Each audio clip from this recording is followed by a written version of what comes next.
আসসালামু আলাইকুম ওয়া রাহমাতুল্লাহ। দেখি মদিনার অলি গলি, কোথায় নবীজির কদম ধুলি। দেখি মদিনার অলি গলি, কোথায় নবীজির কদম ধুলি।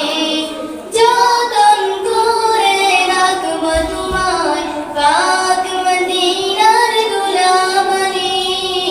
দেখি মদিনার অলি গলি, কোথায় নবীজির কদম ধুলি। দেখি মদিনা